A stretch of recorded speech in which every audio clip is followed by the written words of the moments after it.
جہنم ہے کیا چیز میں آپ کو بتاؤں، اسی پر میں آج تھوڑی سی گفتگو کرتا ہوں۔ ہلکے میں لے لیتے ہیں بہت سارے لوگ، جہنم کا نام آئے، دوزخ کا نام آئے، کیونکہ جب ذکر کثرت سے ہوتا رہتا ہے تو بعض لوگ اس کو یوں سمجھتے ہیں کہ یہ یوں ہی بیان کرنے والی چیز ہے۔ ایسا نہیں ہے میرے عزیزو۔ قرآن پاک میں اللہ رب العزت نے کثرت سے اگر کسی چیز سے ڈرایا ہے تو وہ جہنم سے ڈرایا ہے، دوزخ کے عذابات سے ہی ڈرایا ہے، اور ڈرنے والے ڈر گئے، اور جو بے خوف ہو کر کے جیتے ہیں ان کے لیے تو کوئی بات ہی نہیں ہے، یعنی جہنم کا بھی خوف نہیں، اللہ کا بھی خوف نہیں۔ تو ایسے بے ایمان ہو جاتے ہیں لوگ تو پھر ان کو کوئی ڈر نہیں ہوتا، لیکن ایمان جس کا ہے وہ جہنم کا نام سنتے ہی ڈرنے لگ جاتا ہے۔ بہت سارے صحابہ اکرام رضوان اللہ تعالیٰ علیہ مجمعین، بہت سارے تابعین، ان کے واقعات موجود ہیں۔ جب نماز میں قیامت کا ذکر آ جاتا، یعنی قرآن پڑھتے پڑھتے، یا پھر جہنم کا تذکرہ ہو جاتا تو وہ وہیں کے وہیں کھڑے رہ جاتے تھے اور آگے ہی نہیں بڑھ پاتے تھے نمازوں میں۔ اس قدر وہ رونا شروع کر دیتے تھے کہ جہنم کے ذکر سے۔ ایک نوجوان صحابی ہیں، رات کے وقت وہ جہنم کا تذکرہ کرتے کرتے نماز میں کھڑے رہ گئے، یہاں تک کہ ان کی ایک ہی رکعت وہ صبح تک ہوئی، نماز کو آگے بڑھا ہی نہیں سکے، اتنا روتے رہے۔ رسول پاک صلی اللہ تعالیٰ علیہ وسلم کی بارگاہ میں صبح حاضر ہوئے تو حضور نے دیکھتے ہی فرمایا کہ اے نوجوان، تیرے رونے نے اور تیرے جہنم کے تذکرے نے عرش کے ملائکہ کو رلا دیا، عرش کے فرشتے بھی جو ہے تمہارے اس جہنم کے تذکرہ کرنے پر اور ندا دینے پر رو پڑے۔ اب اندازہ کریں، اللہ کے وہ ملائکہ جو معصوم ہیں، معصوم کا مطلب سمجھتے ہیں جن سے خطا ممکن ہی نہیں ہے، وہ اللہ کے عذاب سے اور جہنم سے ڈر کر کے رونے لگ جاتے ہیں۔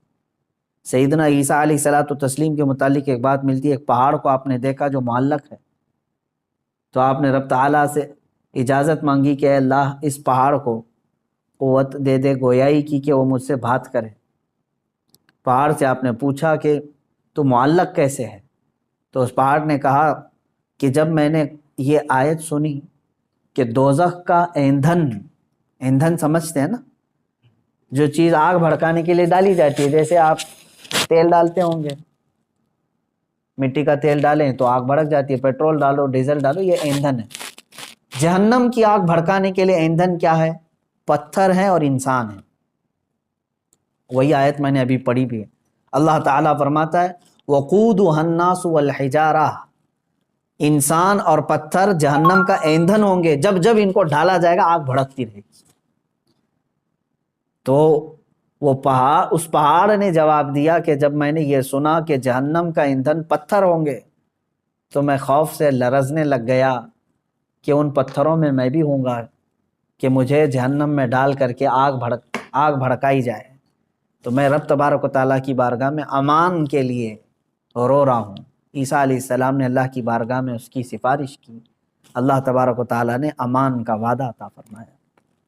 اور آپ کیا سمجھتے ہیں کہ یہ جو پہاڑ ہل جاتے ہیں، چٹانیں کھسک جاتی ہیں، قرآن میں ہے، اللہ تعالیٰ فرماتا ہے وَإِنَّ مِنَ الْحِجَارَةِ لَمَا يَتَفَجَّرُ مِنْهُ الْأَنْهَارُ، بعض پتھروں کو تم دیکھو گے کہ وہ پھٹ جاتے ہیں، پانی کا جھرنا نکلتا ہے۔ یہ فالس کیا ہیں؟ آبشار۔ وَإِنَّ مِنْهَا لَمَا يَشَّقَّقُ فَيَخْرُجُ مِنْهُ الْمَاءُ، اور تم دیکھو گے کبھی پھٹیں تو اس میں سے پانی نکل جائے۔ وَإِنَّ مِنْهَا لَمَا يَهْبِطُ مِنْ خَشْيَةِ اللَّهِ، اور بعض پتھر ایسے ہیں کہ جب وہ ہل جاتے ہیں، گر جاتے ہیں، کس وجہ سے؟ اللہ فرماتا ہے من خشیت اللہ، اللہ کے خوف سے۔ یہ دنیا میں جو چٹانیں اور پتھر کھسک جاتی ہیں، یہ اللہ کے خوف سے، ڈر سے اپنی جگہ چھوڑ کر کے ہل جاتے ہیں۔ جہنم کا تذکرہ میرے عزیزو اگر انسانوں کو نہیں ہلاتا ہے تو گویا کہ پھر ہمارے دل پتھر سے زیادہ سخت ہو گئے، ڈر ہی نہیں ہے، خوف ہی نہیں ہے۔ اب سنو، یہ آخری اشرہ ہے، پھر بھی تو ہمیں نیند چھوڑتی نہیں ہے۔ دن لہو میں کھونا تجھے، شب صبح تک سونا تجھے، شرم نبی خوف خدا یہ بھی نہیں وہ بھی نہیں۔ یہ شعر تو آج پورا صاف نظر آتا ہے کہ آج زندگی گزارنے کے طریقے جو بنا لیے ہمارے بچوں نے، نوجوانوں سے۔ میرے عزیزو، یہ آخری اشرہ جس طرح سے اب گزارا جا رہا ہے، افسوس کی بات ہے۔ رسول پاک صلی اللہ تعالیٰ علیہ وسلم نے ارشاد فرمایا میں نے دو لوگوں کو سوتے ہوئے کبھی نہیں دیکھا۔ وہ کون دو لوگ ہیں؟ توجہ چاہتا ہوں۔ دو لوگ کبھی نہیں سوئیں گے۔ مثلا کبھی نہیں سونے کا مطلب یہ ہے کہ زیادہ نہیں سوئیں گے، سوتے سوتے تھوڑی نہ گزارے۔ کون؟ فرمایا ایک وہ شخص جس کو کسی چیز کی طلب ہے، انتظار میں بیٹھا ہوا ہے، وہ نہیں سوئے گا۔ گاڑی ابھی آنے والی ہے، اس کے انتظار میں کھڑا ہے، تو سوئے گا تو پتہ نہیں کب آئی کب چلی گئی۔ جو کسی چیز کی طلب میں بیٹھا ہے وہ نہیں سوتا، دوسرا جو کسی چیز سے ڈرا ہوا ہے وہ بھی نہیں سوتا۔ مثال کے طور پر ادھر سے بھی ادھر سے بھی ادھر سے بھی دشمن کا خوف ہے تو کیا اسے نیند آئے گی؟ نہیں سوئے گا۔ جو بندہ کسی چیز کی طلب میں ہے وہ بھی نہیں سوتا، اور جو کسی چیز کے خوف میں ہے وہ بھی نہیں سوتا۔ میرے آقا صلی اللہ تعالیٰ علیہ وسلم فرماتے ہیں تو پھر جس کو جنت کی طلب ہے وہ سو کیوں رہا ہے، اور جس کو جہنم کا خوف ہے وہ سو کیوں رہا ہے؟ اور یہ حدیث کے کئی الفاظ ہیں۔ میرے آقا صلی اللہ تعالیٰ علیہ وسلم نے فرمایا کہ سونے والوں میں نہ رہو، یعنی کثرت سے سو کر کے اپنے دن اور رات کاٹ لیے تو نہ تم اس طلب کو پا سکو گے جس کے لیے دعائیں کرتے ہو، جنت چاہیے جنت چاہیے۔ ارے جس چیز کی طلب ہے سو کر کے چاہیے تمہیں، اور جہنم سے ڈرتے بھی ہو پھر بھی سوئے ہوئے ہو۔ حضور پاک صلی اللہ تعالیٰ علیہ وسلم سونے والوں کے پاس سے گزرے اور پھر یہ ارشاد فرمایا، میں نے نہیں دیکھا کہ جہنم سے ڈرنے والے اس طرح سوتے ہیں۔ اور آیت کریمہ بھی میرے آقا صلی اللہ تعالیٰ علیہ وسلم نے تلاوت فرمائی۔ اللہ تبارک و تعالیٰ نے فرمایا، وَكَم مِّن قَرْيَةٍ أَهْلَكْنَاهَا فَجَاءَهَا بَأْسُنَا بَيَاتًا۔ وہ یہ جو ہے آیت تلاوت فرمائی کہ بہت سارے قریے دیہات ایسے ہیں جن کو اللہ تعالیٰ نے ہلاک فرما دیا، وَهُمْ نَائِمُونَ، اور جبکہ وہ سو رہے تھے، سونے والے غفلت میں۔ حضور پاک صلی اللہ تعالیٰ علیہ وسلم نے یہ تلاوت فرمائی۔ اس کا مطلب یہ میرے عزیزوں، میں خلاصہ یہ بتانا چاہتا ہوں کہ آخری عشرہ ہمارا سونے کا نہیں ہے۔ اندازہ کرو کہ کل اگر تمہاری موت آنے والی ہے تو کیا آج کی رات سو کے گزارو گے؟ کل اگر تمہیں پتہ چل جائے کہ تمہارا جنازہ اٹھایا جانے والا ہے تو کیسے آج کی رات گزرے گی آپ؟ ہونا یہ چاہیے کہ یہ آخری عشرہ جو اللہ تعالیٰ نے دیا ہے صحت و سلامتی کے ساتھ تمہیں دیا ہے۔ کون سی مصیبت ہے تمہارے پاس آج؟ اور آج تو حالات ایسے ڈرائے ہوئے آپ دیکھ بھی رہے، اتنی موتیں عام ہو گئی ہیں اس بیماری کے نام سے۔ آپ دیکھیں ہندوستان میں ہی روزانہ کی 3,500 سے 4,000 موتیں ہو رہی ہیں صرف یہ کورونا کے نام سے، جو گیا ایک دن میں 2 دن میں ہٹے کٹے صحت مند لوگ جا رہے ہیں، ایک ایک گھر سے کئی لاشیں جا رہی ہیں۔ تو کیا یہ آپ سب کو دہلا نہیں دیتی چیزیں کہ موت برحق ہے اور آج یا کل آنی ہے؟ اور آج موت نے یہ بتا دیا ہے ہندوستان کے ماحول میں بھی کہ بوڑھا ہونا ضروری نہیں موت کے لیے، وہ تو بچوں کو بھی لے جاتی ہے، جوانوں کو بھی لے جاتی ہے، بوڑھا ہونا ضروری نہیں ہے۔ بعض لوگ اگر یہ سوچ کر کے بیٹھتے ہیں ابھی عمر ہی کیا ہے میری، مرنے کی عمر تھوڑی نہ ہے۔ میرے عزیز مرنے کی کوئی عمر ہی نہیں ہوتی۔ اب ہمارے پاس وقت کی کمی بہت ہے، اور جہنم سے بچنے کے لیے ہم نے کیا کیا؟ مجھے ایک بات بہت اچھی لگتی ہے شیخ سعدی رحمۃ اللہ تعالیٰ علیہ کی، توجہ چاہتا ہوں، فرماتے ہیں جو امپاسبل ہے، جو ناممکن ہے، وہ ایک چیز ہے، میں بتاتا ہوں، آپ گیس کریں۔ دنیا میں ایک چیز ایسی امپاسبل ہے جس کو سب مانیں گے، مسلمان ہی کیا، ہندو بھی، عیسائی بھی، یہودی بھی، سب مانیں گے، وہ امپاسبل، سب اس کو کہیں گے۔ کون سا امپاسبل؟ موت سے بچنا۔ کوئی کہے گا پاسبل ہے؟ موت سے کوئی بچ سکتا ہے؟ آج بچے گا، کل بچے گا، پرسوں، کوئی تو ایک لیمٹ آئے گی اس کی، جب تو مرے گا، موت آنا ہے۔ لیکن میں آپ کو بتا رہا ہوں، توجہ چاہتا ہوں، ایک امپاسبل چیز ہے، موت سے بچنا ممکن نہیں، محال ہے، محال ہے نا۔ اب دوسری چیز میں آپ سے سوال کرتا ہوں، مسلمان ہونے کے ناطے آپ یہ مجھے بتائیں، جہنم سے بچنا، دوزخ سے بچنا ممکن ہے کہ ناممکن ہے؟ ناممکن تو نہیں۔ جہنم سے کیونکہ اللہ تعالیٰ نے ہمیں بتایا ہے کہ تم اگر برے کام نہیں کرو گے تو جہنم میں تھوڑی نہ جانا ہے۔ تو یہاں کچھ پریکاشن سے، کچھ احتیاط سے جہنم سے بچا جا سکتا ہے کہ نہیں؟ اب دیکھو ہماری یہاں پر الٹ پھیر کیسے ہے زندگی میں، جو امپاسبل ہے موت سے بچنا، اس کے لیے ہم دوڑ بھاگ بہت کرتے ہیں، کوشش بہت کرتے ہیں کہ کسی طرح بچ جائے. یہ دوائیاں کرانا، ساری چیزیں تو اسی لیے تو ہے نا، موت سے بچنے کے لیے. موت سے بچنا ناممکن ہے، پھر بھی بچنے کی انسان بہت کوشش کرتا ہے، جبکہ جہنم سے بچنا ممکن ہے، پاسبل ہے. اس سے بچنے کی ایک کوشش بھی کیوں نہیں کرتا؟ وہاں پر کوشش ہونی چاہیے. اب میں اگر آپ کو سنا دوں چند آیتیں، اس کے بعد سوائے دعا کے ہمارے پاس کوئی ہاتھ ہی نہیں ہے. قرآن کی چند آیتیں میں آپ کے سامنے رکھتا ہوں، مفہوم آیتوں کا رکھتا ہوں جلدی میں، کہ جہنم کا ایک خاکہ میں آپ کو بتا دوں کہ ہے کیا یہ چیز جہنم. پہلے قرآن کی آیتیں اگر آپ سن لیں کہ قرآن پاک میں اس کو اللہ تعالیٰ نے کس طرح سے بیان کیا ہے. بہت ساری جگہ آپ آیتیں بھی پڑھتے ہیں، سورتیں جو آپ کو یاد ہوں گی، ان سورتوں میں بھی کئی جگہ جہنم کا ذکر آیا ہے. وَيْلٌ لِكُلِّ ہُمَزَةٍ، یہ جو سورہ ہے اس میں پورا جہنم کا تذکرہ ہے. آپ دیکھیں جہنم کی آگ کا تذکرہ، یہ ساری چیزیں آئی ہیں. اب قرآن پاک میں اللہ تبارک و تعالیٰ نے جو فرمایا، اس میں سورہ یونس کی ایک آیت جس کا مفہوم میں بتا رہا ہوں. جہنم کو دیکھتے ہی کافروں کے چہرے کالے سیاہ ہو جائیں، کأنما اغشیت وجوہہم قطعا من اللیل مظلما. دیکھتے ہی جہنم کو، جب جہنم کو لایا جا رہا ہوگا تو چہرے جو ہے بالکل کالے پڑ جائیں گے، سیاہ پڑ جائیں گے. اچھا، جہنم کوئی ایک کنویں کا نام نہیں ہے. جہنم کتنی بڑی ہے یہ میں اگر آپ کو بتا دوں تو اندازہ کریں. جہنم میں جس کو ڈالا جا رہا ہے نا، جو جہنمی، اس کے ایک کندھے سے دوسرے کندھے تک جو چوڑائی ہے، وہ ایک تیز گھوڑا 40 دن دوڑے تب طے ہوگی. جہنمی، ایک جہنمی، جہنم کی بات نہیں کر رہا ہوں، جس انسان کو ڈالا جا رہا ہے دوزخ میں، اس کو اتنی بڑی شکل بنا کر کے ڈالا جائے گا. اب آپ اندازہ کریں، ایک جہنمی جب اتنا بڑا اس میں گر رہا ہے، تو جو لاکھوں کروڑوں کی تعداد میں جو جہنم میں گر رہے ہوں گے، تو پھر جہنم کتنی بڑی ہوگی. اس سے اندازہ کر سکتے ہیں آپ.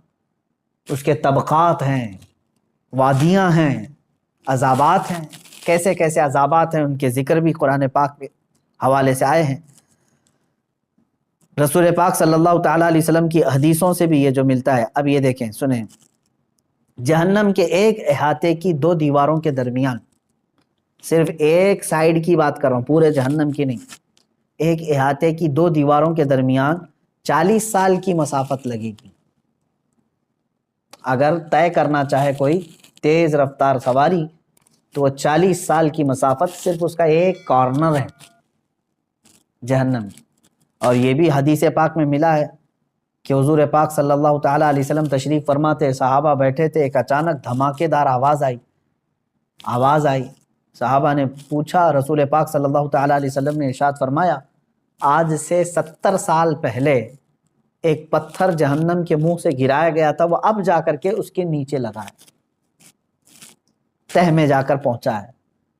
تو اگر اس کی گہرائی اتنی ہے، 70 سال لگ جاتے ہیں ایک پتھر کو گرتے تو وہ کس قدر بڑی ہوگی جہنم. جب جہنم کو لایا جا رہا ہوگا، اس کو زنجیریں پہنا کر کے، کڑیاں ڈال کر کے فرشتے لا رہے ہوں. کتنے فرشتے لا رہے ہوں گے جانتے ہیں آپ؟ صرف جہنم کو لانے والے جو فرشتے ہیں، وہ سب سے بڑے طاقتور فرشتے. جہنم کو کھینچ کر کے میدان محشر میں جب لایا جا رہا ہے، توجہ چاہے، جب وہ فرشتے لا رہے ہوں گے تو کل تعداد جو بتائی گئی ہے بعض روایت میں، 490 کروڑ فرشتے صرف اس کو تھامے ہوں گے، جس میں سے ایک فرشتے کی طاقت اتنی ہے، اللہ اکبر، کہ وہ دنیا کے سارے پہاڑوں کو اٹھا سکتا ہے. 490 کروڑ فرشتے جہنم کو کھینچ کر لا رہے ہوں گے. اب اور دیکھیں آپ، میں بتاتا ہوں، اس کو جو زنجیریں پہنائی گئی ہوں گی، ہر زنجیر کو 70,000 فرشتے پکڑے ہوں گے. ہر زنجیر، اس طرح کی 70,000 زنجیریں اسے لگی ہیں، فرشتے اسے کھینچ کر کے لا رہے ہیں.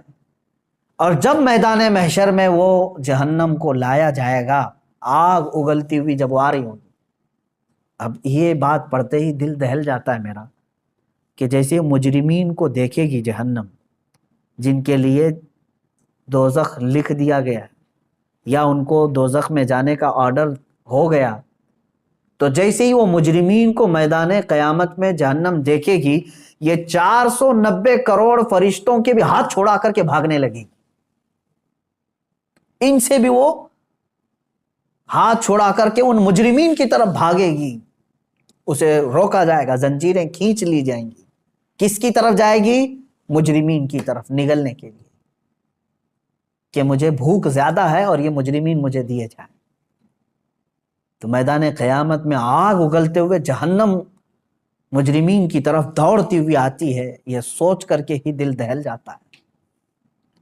اور پھر قرآن پاک میں اللہ تعالیٰ فرماتا ہے سورہ قاف میں، یوم نقول لجہنم هل امتلأت وتقول هل من مزید۔ وہاں کافروں کو، مشرکوں کو ڈالا جا رہا ہے دوزخ میں۔ کس طرح سے ڈالا جاتا ہے وہ بھی دیکھیں، قرآن میں ہے، اللہ فرماتا ہے وَإِذَا أُلْقُوا مِنْهَا مَكَانًا ضَيِّقًا مُقَرَّنِينَ دَعَوْا هُنَالِكَ ثُبُورًا۔ جب ڈالا جاتا ہے تو ایسی تنگ و تاریک جگہ سے ڈالا جاتا ہے، ظاہر سی بات ہے وہ داخل کیے جانے کی جگہ تاریک ہوگی۔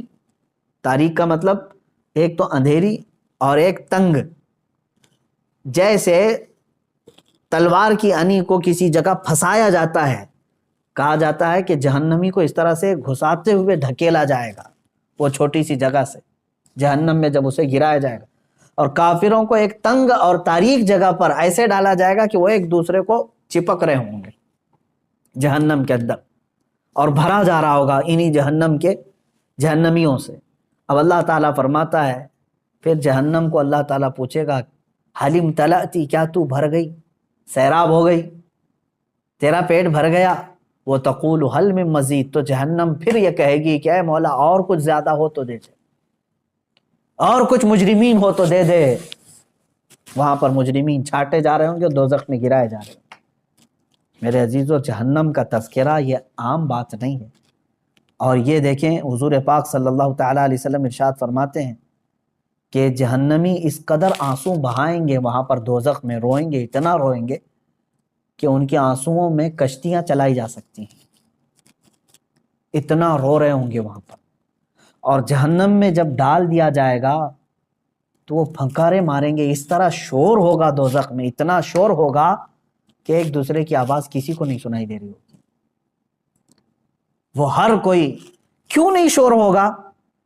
کہ جو وہاں پر ان کو زندگی دی جا رہی کیسی ہے جانتے ہیں؟ آگ کا بچھونا، آگ کا اوڑھنا، اللہ اکبر، آگ کی زنجیریں ان کو پہنائی جا چکی ہوں گی، ہاتھوں میں بھی اور پیروں میں بھی۔ اور وہاں کا ایک سانپ اونٹ کے برابر، اور بچھو خچر اور گھوڑے کے برابر کے، اگر وہ ڈنک مارے تو روایت میں ملتا ہے کہ 40 سال تک اس کا درد محسوس کرے گا وہ۔ اور جو اس کی چمڑی ہے جہنمی کی، وہی چھوٹی موٹی نہیں ہے، 42 ہاتھ کے برابر کی موٹی چمڑی ہوگی۔ ایک جہنمی کے جسم پر جو چمڑی ہوگی اس کو جلایا جا رہا ہوگا، اتنا بڑا اس کو بنا کر کے عذاب چکھایا جائے گا۔ اور قرآن پاک میں اللہ تعالیٰ نے فرمایا فَذُوقُوا بِمَا كُنتُمْ تَكْفُرُونَ، چکھو اب عذاب جو تم کفر کرتے تھے دنیا میں، بہت کفر کرتے تھے، انکار کرتے تھے، آج چکھو۔ اللہ تبارک و تعالیٰ کے فرشتے جب جہنمیوں کو لا رہے ہوں گے، کس طرح سے کہا گیا؟ منہ کے بل لائے ہوں گے، بعض کو ان کا منہ دونوں گھٹنوں کے بیچ میں پھنسا کر کے اور وہاں سے ان کی گردن پکڑ کر کے کھینچتے ہوئے دوزخ کی طرف لا رہے ہوں گے، اور بعض کو ان کے پیٹ کی انتڑیاں پیچھے کے مقام سے باہر نکالی جائیں گی اور اس طرح سے انہیں کھینچ کر دوزخ میں ڈالا جائے گا۔ آپ یہ مت سمجھنا کہ جہنم ہمارے لیے نہیں ہے، کافروں کے لیے، کافروں کے لیے ہمیشہ ہمیش کے لیے۔ لیکن مسلمان بھی اگر گناہ کرتا ہے تو اپنے گناہوں کی سزا بھگتنے کے لیے اسے دوزخ میں جانا ہوگا، دوزخ میں جانا ہوگا۔ اور قرآن پاک میں اللہ تعالیٰ فرماتا ہے کلما نضجت جلودہم بدلناہم جلودا غیرہا لیذوقوا العذاب، جب جب تمہاری چمڑی پک جائے گی آگ کی گرمی کی وجہ سے، ہم وہ چمڑی بدل دیں گے، پھر نئی چمڑی لگائیں گے۔ بدلناہم جلودا غیرہا، یہ 42 ہاتھ موٹی چمڑی جب جل جاتی ہے، اللہ تعالیٰ فرماتا ہے پھر وہ بدل کر کے دوبارہ لگائی جائے گی۔ حضرت کعب احبار رضی اللہ تعالیٰ عنہ تابعی ہیں، فرماتے ہیں ان سے پوچھا گیا کہ حضور یہ کتنے ٹائم پہ بدلی جائے گی؟ توجہ چاہتا ہوں، روزانہ نئی چمڑی بدلی جائے گی، روزانہ یا مہینے میں؟ حضرت کعب احبار فرماتے ہیں نہیں، 1 گھنٹے میں 70 بار بدلی جائے گی، 1 گھنٹے میں 70 بار وہ چمڑی بدلی جائے گی جہنمی۔ اب وہ جب چیخ و پکار کر رہے ہوں گے تو بھوک کی وجہ سے اور پیاس کی وجہ سے، جہنم کا کھانا اور پانی بھی تو سن لو، اس کا بھی ذکر قرآن پاک میں آیا ہے، شجرۃ الزقوم۔ قرآن پاک میں اللہ تعالیٰ نے فرمایا تھوہڑ کا ایک درخت، بہت ہی کانٹے دار پھل، ایک جہنم کا ایک درخت ہے، اس کا پھل دیا جائے گا۔ کہا گیا اس پھل کا ایک دانہ اگر دنیا میں گرا دیا جائے تو سارے جانور اور انسان مر جائیں اس کی کڑواہٹ سے، وہ ایک پھل کا، اس کی کڑواہٹ۔ اور وہ جو پھل دیا جائے گا جہنمی کو کھانے کے لیے، بھوک کی شدت کی وجہ سے وہ کھائے گا، لیکن جیسے ہی وہ پھل کھائے گا اس کے کانٹے اس کے حلق میں اٹک جائیں گے اور باہر نکل چکے ہوں گے، نہیں اندر جائیں گے۔ وہ کہے گا کہ مجھے پانی پلایا جائے، پانی بھی مائے حمیم، شرب الہیم، سورہ واقعہ پڑھو تو رونگٹے کانپ جاتے ہیں۔ اللہ تبارک و تعالیٰ فرماتا ہے ھذا نزلہم یوم الدین، آج تمہاری مہمان نوازی اسی پانی سے کی جائے گی۔ وہ کون سا پانی؟ اللہ اکبر، حدیث پاک میں ہے، فرمایا گیا مجرمین کے سڑے ہوئے جسموں سے جو پیپ نکلے گا، خون نکلے گا، اس کو پکایا جائے گا، کھولایا جائے گا، اور وہ پانی اس قدر تیز گرم ہوگا کہ جب جہنمی کو دیا جائے گا پیالے میں تو وہ اس کی تیز گرماہٹ سے اس کا جبڑا زمین پر گر چکا ہوگا، نیچے کا ہونٹ لٹک رہا ہوگا۔ اس کو کیا کرنا ہے؟ اس کو پینا ہے اور اپنے تھوڑ دار درخت کے پھل کو اندر داخل کرنا ہے، تو اسی گرم پانی کو جب اندر ڈالے گا تو اس کی انتڑیاں گل چکی ہوں گی، لیکن کوئی مسئلہ نہیں۔ آپ سوچتے ہوں گے ارے اتنا سخت عذاب، آگ کا بچھونا، آگ کا اوڑھنا، درخت ایسے، پھل ایسے، بچھو ایسے، سانپ ایسے، تو پھر مرتا کیوں نہیں؟ قرآن میں اللہ نے وہ بھی فرمایا، سورۃ الاعلیٰ کی آیت ہے، اللہ فرماتے ثم لا يموت فیہا ولا یحیا، جہنم کا عذاب ایسا ہے کہ یہ دوزخ نہ کسی کو زندہ رکھے گی نہ کسی کو موت دے گی، موت بھی نہیں آنی، مر بھی نہیں سکتے۔ مجرمین وہاں یہی تمنا کریں گے جو دنیا میں موت آنے سے جو ہم ڈرتے تھے، لیکن آج ہم کو چاہیے موت تو دے دی جائے۔ رب تعالیٰ فرماتا ہے نہیں، اب موت کسی کو نہیں آنی ہے، دنیا میں ایک بار آ چکی، آگے نہ جنتیوں کو موت آنی ہے نہ دوزخیوں کو موت آنی ہے، یہ ہے دوزخ۔ اس کی چند ہی باتیں میں نے پڑھا میرے عزیزو، اللہ اکبر۔ ایک حدیث پاک ہے مسند احمد کی، یہ بھی حدیث سن لے، میرے آقا صلی اللہ علیہ وسلم سے مروی ہے، جہنمیوں کے سر پر اس قدر کھولتا ہوا گرم پانی ڈالا جائے گا کہ وہ سر میں چھید کر کے پیٹ میں پہنچ جائے گا۔ اگر اوپر سے پانی گرایا جائے تو سر میں سے سوراخ کرتے ہوئے پیٹ میں گر جائے گا، اور پیٹ میں جو کچھ ہو اسے کاٹ ڈالے گا، اور یہ سب کچھ پیٹ سے نکل کر قدموں میں آ گرے گا۔ اللہ اکبر۔ اور یہ جہنمیوں کو ایک اور عذاب ہے، پہاڑ چڑھنے کا عذاب، صعود، ایک پہاڑ ہے، کہا جائے گا کہ اس پہاڑ کو طے کرو، چڑھو۔ وہ پہاڑ چڑھنے میں انہیں 40 سال لگ جائیں گے، پھر انہیں اتارا جائے گا اور پھر کہا جائے گا پھر پہاڑ چڑھو۔ تو کچھ لوگوں کو یہ پہاڑ چڑھنے کا عذاب دیا جائے گا، یہ قرآن پاک میں بھی ذکر ہے، 70 سال لگ جائیں گے پہاڑ چڑھنے میں۔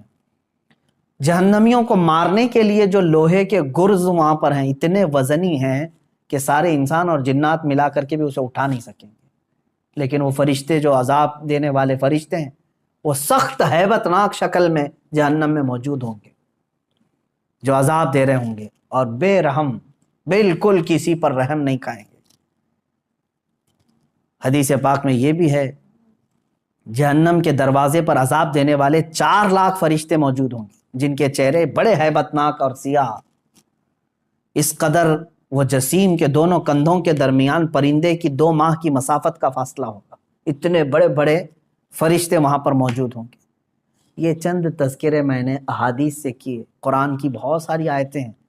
اللہ تبارک و تعالیٰ نے جو ارشاد فرمایا کافروں کے لیے جہنم کا عذاب، جہنم کی آگ جہنمیوں کے چہرے کا گوشت جلا ڈالے گی اور ان کے جبڑے باہر نکل آئیں گے، جہنم کی آگ لوگوں کو چکنا چور کرے گی، جہنم میں کافروں کا بند کر کے اوپر سے دروازے بند کر دیے جائیں گے، جہنم میں کافر شور مچائیں گے۔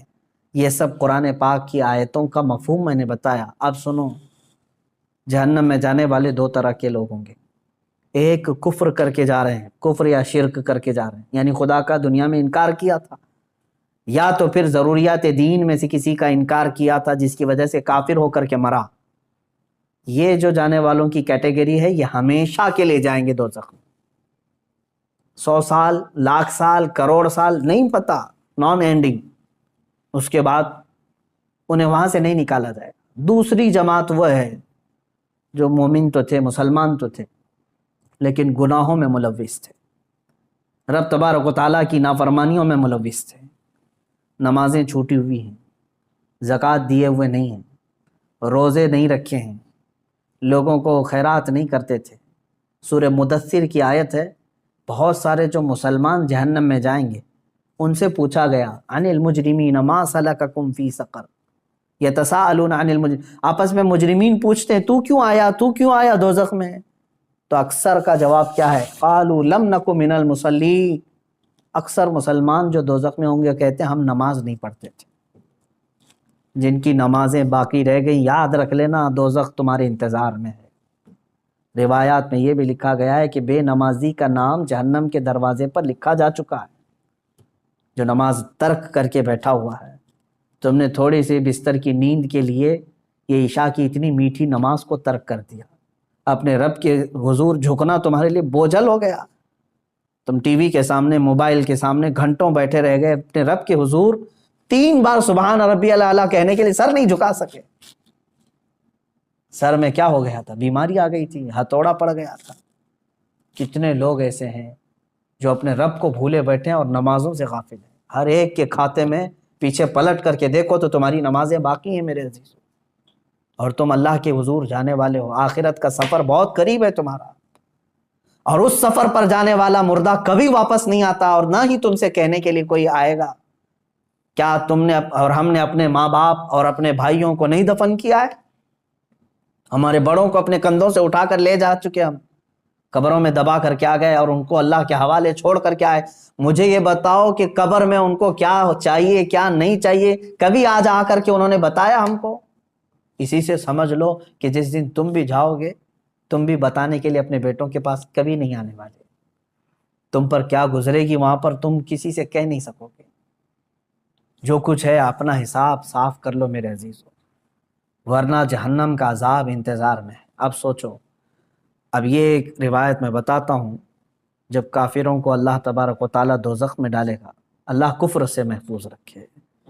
یہ اتنی بڑی نعمت تمہارے پاس ہے ایمان کی، ڈرتے رہو، اے اللہ آج تو نے مجھے ہدایت دی ہے، میری موت تک اس پر مجھے قائم رکھ۔ میں سمجھتا ہوں دنیا کی سب سے بڑی دعا یہی ہے کہ اللہ ایمان پر خاتمہ کر دے۔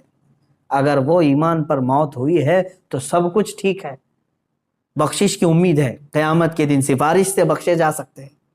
لیکن کفر پر موت ہوئی تو حضور پاک صلی اللہ علیہ وسلم بھی سفارش نہیں کریں گے، کوئی نبی نہیں، کوئی نبی شفاعت نہیں کرے گا، نہ سفارش کرے گا۔ گنہگاروں کے لیے سفارش ہے، کافروں کے لیے نہیں ہے۔ اب جب وہ دوزخ میں ڈالے جائیں گے، دوزخ کے جو داروغہ ہیں فرشتے، ان کا نام مالک ہے، حضرت مالک علیہ السلام۔ یہ فرشتے دوزخ کے داروغہ ہیں، دروازے پر ہوں گے، بہت سخت ترین ہیبت ناک شکل کے ساتھ۔ جب لوگوں کو اندر ڈالا جائے گا، وہ چیخ و پکار کریں گے بہت، یہاں تک کہ پکارتے پکارتے ان کے 1000 سال ہو چکے ہوں گے۔ کس کو پکاریں گے؟ حضرت مالک کو۔ کہتے ہیں کہ ہمارے رب سے ہماری بات کرا دو۔ 1000 سال کے بعد حضرت مالک پوچھتے ہیں کیا تم کیا کہنا چاہتے ہو جہنمی ہو؟ یہاں عذاب میں گرفتار یہ جہنمی 1000 سال تک پکارتے رہے، تب ان کا جواب دیتے ہیں تو سارے جہنمی کہتے ہیں بس ہمارے رب سے ہماری بات کرا دو، ایک بار اللہ سے ہماری بات کرا دو۔ فرشتہ تو کوئی رحم کرنے کو تیار ہی نہیں ہے، فرشتے کچھ نہیں ہے، جتنا ان کو آرڈر دیا گیا ہے اتنا پورا کر کے رہیں گے۔ وہ اپنی جانب سے نہ کسی کو معاف کریں گے، نہ کسی کو ہلکا کریں گے۔ تو حضرت مالک فرماتے ہیں اللہ رب العزت جلال میں ہے اور قہر میں ہے، میری بات کرنے کی جرات نہیں ہے۔ پھر 1000 سال تک وہ پکارتے رہیں گے۔ دوسرے 1000 سال کے بعد حضرت مالک پھر پوچھتے ہیں کیا چاہیے، تو کہتے ہیں کہ اپنے رب سے ہماری بات کرا دو، اللہ سے بات کرا دو۔ حضرت مالک کہتے ہیں میں رب تبارک و تعالیٰ کی بارگاہ میں گزارش کروں گا لیکن میری جرأت نہیں ہے ابھی۔ پھر 1000 سال گزر گئے۔ 3000 سال کے بعد حضرت مالک رب تعالیٰ کے حضور عرض کرتے ہیں اے مولا، جن کو تو نے جہنم میں ٹھونس دیا ہے، داخل کر دیا ہے، وہ سب پچھلے 3000 سال سے چیخ رہے ہیں، پکار رہے ہیں، دوزخ کے سخت ترین عذابات میں گرفتار۔ اللہ تبارک و تعالیٰ فرماتا ہے وہ کیا چاہتے ہیں؟ حضرت مالک فرماتے ہیں اے مولا، وہ کہہ رہے ہیں کہ تجھ سے بات کرنا چاہتے ہیں، رب تبارک و تعالیٰ تجھ سے وہ کلام کرنا چاہتے ہیں۔ اللہ تبارک و تعالیٰ نے جلال میں اعلان فرمایا اے مالک ان سے کہہ دو آج کے بعد نہ رب تعالیٰ ان کا خدا نہ ان کی طرف دیکھنا چاہتا ہے، نہ ان سے بات کرنا چاہتا ہے۔ فی ناری جہنم و فیہا خالدون، دوزخ کے عذاب میں وہ جا چکے اور ہمیشہ کے لیے رہنے والے، اب بات چیت کا وقت نہیں۔ یہ کفار و مشرکین کے ساتھ ہمیشہ کے لیے جیسے ہی ان کو اعلان ہو جائے گا وہ اتنا چیخ ماریں گے کہ جہنم ہل رہی ہوگی۔ میرے عزیزو، انہی کے چیخ و پکار اور عذابات کے درمیان کچھ گنہگار بھی ہوں گے۔ اسی لیے آپ دیکھیں پورے رمضان المبارک کی تراویح جب پڑھتے ہیں تو آپ کو شاید ہو سکتا ہے جہاں پر بھی پڑھتے ہوں، اکثر تو میں نے دیکھا ہے ہمارے ہاں تو رواج یہی ہے، ہر 4 رکعت پر ہم دعا یہی کرتے ہیں اللہم اجرنا من النار، اللہم اجرنا من النار۔ یہ کیا چیز ہے؟ ہم اللہ کی بارگاہ میں کہتے ہیں اے اللہ مجھے جہنم سے بچا لے، اے اللہ مجھے جہنم سے بچا لے، اے اللہ مجھے جہنم سے بچا لے۔ آج ہر مومن کو چاہیے کہ یہ آخری عشرہ جہنم سے آزادی کا عشرہ ہے، تم سو کر کے نہ گزارو بلکہ اسے پکارو۔ ہاں ایک بات یہ بھی ہے کہ اس کا وعدہ ہے کہ ان راتوں میں اللہ تعالیٰ بے حساب بندوں کی بخشش کرتا ہے، جہنم سے آزادی کا انہیں پروانہ دیتا ہے، جا فلاں کا بیٹا آزاد ہے، فلاں کا بیٹا آزاد ہے۔ کیا ہی خوش قسمت ہیں وہ لوگ جن کا نام آج کی رات پکارا جا رہا ہو کہ فلاں آزاد ہو گیا، لیکن اس کے لیے میرے عزیزو دل سے پکارنا ضروری ہے، جہنم کا خوف بھی دل میں رہے اور رب تعالیٰ کی رحمت سے امید بھی لگی رہے۔ اور حضرت سفیان ثوری رضی اللہ تعالیٰ عنہ کا وہ قول مجھے یاد آتا ہے، آپ فرماتے تھے اے اللہ، ایک تابعی ہیں، تابعی صحابہ کو جنہوں نے دیکھا وہ تابعی بڑے نیک، ان کی بہت ساری عبادتیں، لیکن کیسے کہتے ہیں دیکھو اللہ کی بارگاہ میں یوں عرض کرتے ہیں اے اللہ میرے اعمال کے حساب سے میں تیری جنت الفردوس کا لائق تو نہیں ہوں، میں تیری جنت میں جانے کا اہل تو ہوں نہیں، لیکن اے مولا تیری دوزخ کا عذاب سہنے کے قابل بھی نہیں ہوں، میں ایسا کمزور کہ دنیا کے مچھر کے کاٹنے پر بھی لگ جاتا ہوں، تیرے دوزخ کے ہولناک عذابات کا سامنا کیسے کر پاؤں گا؟ اب بچتا کیا ہے؟ میں میرے عمل کے مطابق جنت میں جا نہیں سکتا اور تیرے عذاب دوزخ کو برداشت کر نہیں سکتا، مولا بس بات رہ جاتی ہے تیرے فضل کی، بات رہ جاتی ہے تیرے رحم کی، اگر تو فضل اور رحم فرما دے تو مجھ جیسا بندہ بھی تیری جنت کا مزہ لے سکتا۔ اے مسلمانوں، آج کی رات اور جو یہ آخری عشرہ آئے اس میں سونے کے لیے نہیں ہے۔ ہاں جس قدر تم اپنے جسم کو راحت دے سکتے ہو سو، لیکن ڈر کر کے بستر چھوڑ کر کے اٹھ جاؤ کسی بھی وقت، دکھاوے کے لیے نہیں۔ لوگ بھیڑ جمع کر کے سوچتے ہیں کہ ہم عبادتوں کے لیے چلے آئیں، بلکہ بسا اوقات ایسا بھی ہونا چاہیے آپ کے ساتھ۔ حضور صلی اللہ تعالیٰ علیہ وسلم نے اپنے رب تعالیٰ سے پوچھا کہ مولا تجھے تیرے بندوں میں سب سے زیادہ پسندیدہ بندے کون ہیں؟ اللہ تعالیٰ نے جو فرمایا وہ 3 قسم کے ہیں، اس میں سے میں ایک ذکر کرتا ہوں۔ فرماتے ہیں اللہ نے یہ فرمایا کہ جب دنیا سو رہی ہو تو میرا بندہ بستر چھوڑ کے میرے لیے کھڑا ہو گیا، اللہ فرماتا میں اس کی طرف بہت جلدی متوجہ ہوتا ہوں کہ اپنی راحت اپنا سکون چھوڑ کر کے بستر چھوڑ کر کے کھڑا ہو گیا۔ کون سی چیز اس کو رات میں کھڑا کر رہی ہے؟ صرف اسے اس کے رب کی محبت کھڑا کر رہی ہے اور اس کے عذاب کا ڈر اسے کھڑا کر رہا ہے۔ میں نے جو آیت کی تلاوت کی تھی شروع میں اس کا مفہوم یہی ہے۔ اللہ فرماتا ہے اے ایمان والو یا ایھا الذین آمنوا قوا انفسکم، اپنے آپ کو بچاؤ، واہلیکم، اور اپنے گھر والوں کو بچاؤ۔ کس سے بچائیں؟ نارن، وقودها الناس والحجارہ، اس جہنم سے بچا لو اپنے آپ کو، اللہ فرما رہا ہے اس جہنم سے اپنے آپ کو اور اپنے گھر والوں کو بچا لو جس کا ایندھن میں نے انسانوں کو اور پتھروں کو بنایا ہے۔ کہیں ایسا نہ ہو کہ میرے عزیز ہو ہم بھی اس دوزخ کا ایندھن بن جائیں۔ جب آگ ٹھنڈی پڑنے لگے تو انسانوں کو اس میں جھلسا دیا جائے گا، داخل کر دیا جائے گا، حتیٰ کہ جب پتھر روتے ہیں تو پھر ہمارے دل کیسے سخت ہیں کہ ہم اس ڈر سے کیوں نہیں روتے، اللہ کے عذاب سے۔ آپ مجھے بتا دیں کسی کے پاس آج گارنٹی لیٹر ہے آپ کے پاس کہ تو دوزخ میں نہیں جا سکتا؟ مجھے بتا دو، کسی کے پاس یہ گارنٹی لیٹر موجود ہے کہ تو دوزخ میں نہیں جا سکتا؟ میرے عزیزو، ہمارے کسی کے پاس ایسی کوئی بھی چیز نہیں، ہمارے پاس تو کیا ہے؟ صحابہ اکرام کو جب حضور نے فرما دیا تھا کہ تم جنتی ہو، اس کے باوجود حضرت عمر اتنا روتے تھے کہ ان کی آنکھوں کے نیچے کالا حلقہ بن گیا تھا، کالا حلقہ بن گیا تھا۔ صحابہ، تابعین، اولیاء، حضرت عمر ابن عبدالعزیز رضی اللہ تعالیٰ عنہ، عید کا دن ہے، اب رمضان کے بعد عید کے لیے ہم سب زور شور سے تیاریوں میں رہتے ہیں، گھر میں بیٹھے رو رہے تھے، جن کے پورے قرآن پاک کی تلاوت اور روزوں کے ساتھ رمضان گزرا، عید کے لیے لوگ نئے کپڑوں کے ساتھ جب تھے، آپ رو رہے تھے، لوگ آئے آپ کو بلانے کے لیے، چلیں آج عید کا دن ہے، آپ نے فرمایا مجھے ڈر لگتا ہے کہ کہیں میرے روزے میرے منہ پہ مار دیے گئے ہوں گے، میری تلاوتیں پھینک دی گئی ہوں گی، تو میری کون سی عید ہے؟ کیا پتا کہ قبول ہوئی کہ نہیں ہوئی۔ یہ وہ اولیاء کاملین تھے جو ڈر سے تھر تھر کانپتے بھی تھے، لیکن اللہ کی ذات سے ایک امید بھی لگائے رہتے تھے۔ آج میرے عزیزو یہ آخری عشرہ گناہوں سے توبہ کا بھی ہے، جہنم سے آزادی کا ہے، اور جب میرے آقا نے فرما دیا کہ رمضان کا آخری عشرہ جہنم سے آزادی کا ہے تو کیوں نہ ہم آزادی لیں۔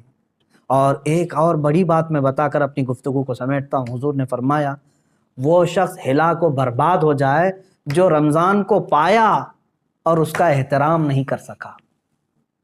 حضور نے اس کے لیے ہلاکت کی دعا فرما دی، رمضان تو اسے ملا لیکن اس کا احترام نہیں کر سکا، اس کا حق ادا نہیں کر سکا، ایسا شخص ہلاک و برباد ہو جائے۔ اللہ تبارک و تعالیٰ اس ہلاکت و بربادی سے ہمیں محفوظ فرمائے۔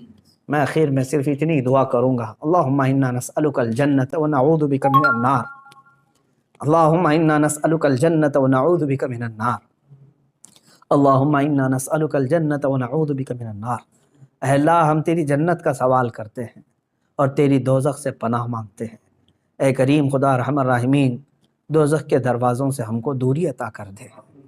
مولا میرے اعمال کا بدلہ تو جہنم ہی ہے، اے کریم خدا تو اگر فضل فرمائے، تو اگر رحم فرمائے، کریم تیرے کرم کے صدقے ہم جیسے نکمے بھی جہنم سے آزاد ہو سکتے۔ مولا اگر ہم جیسوں کو تو نے معاف کر دیا تو تیرے خزانے میں کوئی کمی بھی نہیں ہوگی۔ اے رب ذوالجلال، یہ رمضان المبارک کا آخری عشرہ ہے، یہ جہنم سے آزاد ہونے والوں کے لیے، اور تو بے پناہ لوگوں کو آزاد کرتا ہے، کاش مولا ہم جیسوں کا بھی نام ان آزاد ہونے والوں میں شامل کر لے۔ مولا تیرا فضل و کرم و احسان ہے، اس رمضان کے آخری عشرے میں مولا ہم تجھ سے صرف اور صرف یہی سوال کرتے ہیں کہ مولا ہم کو جہنم سے آزادی کا پروانہ عطا فرما دے۔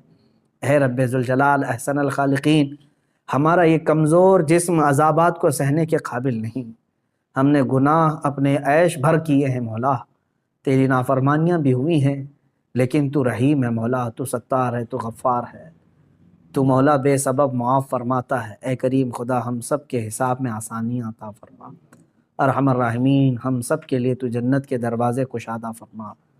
اے اللہ جب ہماری موت قریب آئے تو ہمیں توبہ کی توفیق نصیب فرما، مولا ایمان پر خاتمہ بالخیر عطا فرما، وصلی اللہ تعالی